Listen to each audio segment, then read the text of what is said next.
Mark chapter 5 verses 1 to 6. Then they came to the other side of the sea, to the country of the Gadarenes. And when he had come out of the boat, immediately there met him out of the tombs a man with an unclean spirit, who had his dwelling among the tombs, and no one could bind him, not even with chains, because he had often been bound with shackles and chains. And the chains had been pulled apart by him, and the shackles broken in pieces. Neither could anyone tame him. And always night and day he was in the mountains and in the tombs, crying out, cutting himself with the stones.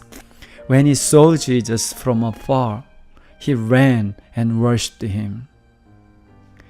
Jesus and his disciples crossed the lake and went to the region of Gerasenes. It would have taken 2 hours for them to get there. It's unlikely that the incident with the demon-possessed man happened during the night. So we can assume that Jesus and the disciples spent the night in the boat.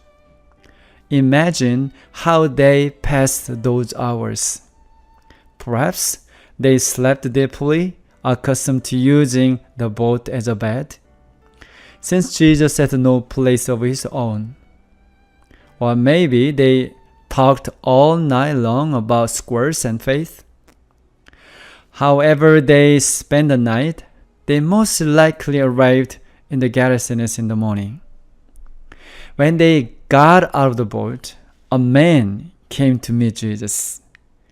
He had seen Jesus from afar. Running to him, he fell on his knees. Who is this man?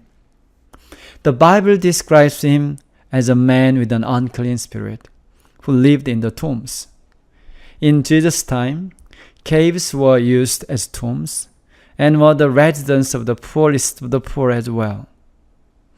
This man was strong enough to break iron chains. He was also in great distress, crying out and cutting him with stones. Who is this man? His family did not belong to the poorest, since they lived in a town. So he must have been driven out of his home by his loved ones and his community. We don't know when it started, but his mind and soul had been conquered by devils, and he could not live as a human being. He knew he was being relentlessly destroyed by Satan. But the only way he could express his suffering was to cut himself with the stones. It is this man who ran to Jesus and knelt in front of him. I have a question. What brought to him to Jesus? Was it the dying embers of his own willpower? Or was it the devils who were controlling his mind? I'd like to think that it was the man himself. I believe it was the supreme last grasp effort of a desperate man. The light of his life was diminishing, and he was at the very end of his rope. It would have taken every ounce of his remaining strength to come to Jesus. The devils would have fought back, trying to return him to the tombs and the chains of his oppression. Falling in front of Jesus, victorious in his quest, but now completely under Satan's power, he couldn't even ask Jesus for help. If we read Mark chapters 4 and 5, we can conclude that Jesus crossed the lake just for this one man.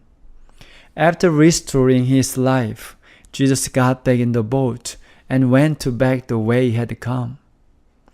Jesus crossed the lake, the mad lake, in order to meet the madman.